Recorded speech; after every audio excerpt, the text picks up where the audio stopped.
Assalamualaikum warahmatullahi wabarakatuh. Di sini saya akan mempresentasikan tugas kami dari kelompok 2. Nah, di sini kami akan mengambil CP tahu sari berkah ya, produksi tahu khas Sumedang. Nah, berikut ada pembagian tugas pada kelompok kami, yaitu Diki Zulpani ya, sebagai pembuatan PPT, kemudian pengumpulan data. Nah, kemudian ada Megawati Septiani, pengumpulan data, identifikasi masalah. Kemudian ada saya sendiri, Rohma, sebagai pembuatan video presentasi. Dan terakhir ada Teti, pembuat PPT, edit video, dan upload tugas. Nah, kemudian ada identifikasi dan analisis data. Untuk identifikasi masalah sudah saya sebutkan ya tadi, yang UKM ini berjalan sekitar 3 tahun sehingga penjualan hanya sekitar daerah tempat produksi saja. Dan kemudian belum adanya customer dari luar.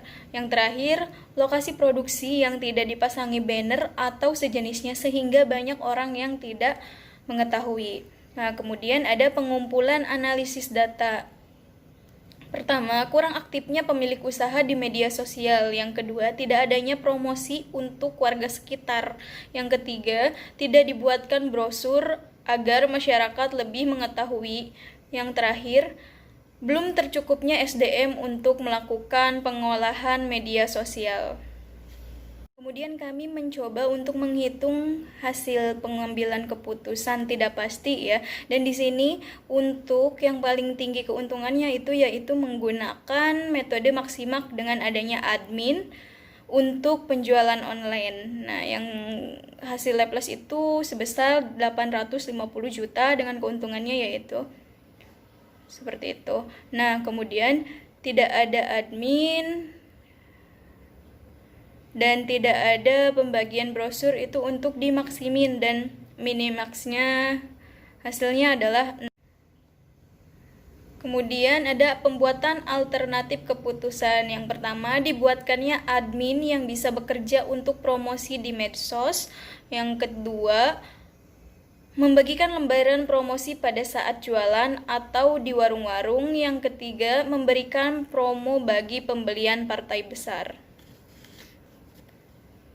Nah, kemudian analisis pengambilan keputusan dalam kondisi tidak pasti ya. Metode yang digunakan yaitu maksimak.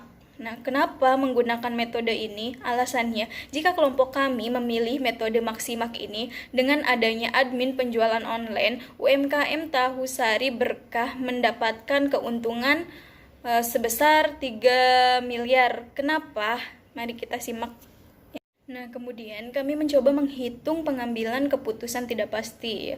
Untuk hasil dari maksimak dengan keuntungan 3 miliar itu adanya admin untuk penjualan online. Kemudian untuk hasil maksimin itu 0 ya, tidak ada admin dan tidak ada pembagian brosur. Kemudian untuk minimax itu hasilnya di 0, tidak ada admin dan tidak ada pembagian brosur. Untuk Laplace sendiri hasilnya 850 juta dengan adanya admin untuk penjualan online. Nah, kemudian untuk minimax regret, nah di sini kita malah rugi ya.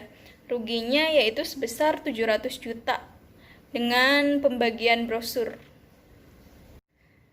Analisis hitungan kondisi yang dipilih. Yang pertama, maksimak. Jika kelompok kami memilih metode maksimak ini, adanya admin penjualan online UMKM Tahu mendapatkan keuntungan 3 miliar. Kemudian maksimin dan maksimak. Jika kelompok kami memilih metode maksimak dan minimax, berarti UMKM ini tidak ada admin dan tidak membagikan brosur. Yang kemudian ada Laplace atau rata-rata ya. Jika kelompok kami memilih metode Laplace ini, adanya admin penjualan online UMKM Tahu mendapatkan keuntungan sebesar 850 juta. Yang terakhir ada regret atau metode tahapan IOL ya. Jika kelompok kami memilih metode regret, maka perusahaan akan merugi sekitar 700 juta rupiah. Metode pengambilan keputusan yang digunakan dari hasil perhitungan. Di sini kami menggunakan metode Maximax dengan alasan jika kelompok kami memilih metode Maximax ini, dengan adanya admin penjualan online UMKM Tahu Sari Berkah mendapatkan keuntungan sebesar 3 miliar. Untuk kesimpulannya, yang pertama, identifikasi masalah secara ringkas. UMKM ini baru berjalan sekitar 3 tahun dengan penjualannya hanya sekitar daerah tempat produksi saja. Cakupan penjualan yang masih kecil dan kurangnya metode atau media promosi. Nah, kemudian alternatif keputusannya dibuatkan admin yang bisa bekerja untuk promosi di media sosial.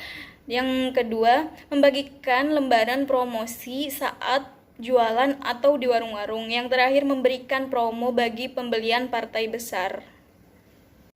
Mungkin cukup saja presentasi dari saya dan kelompok saya. Kurang lebihnya mohon maaf. Wabillahi taufiq wal hidayah. Wassalamualaikum warahmatullahi wabarakatuh.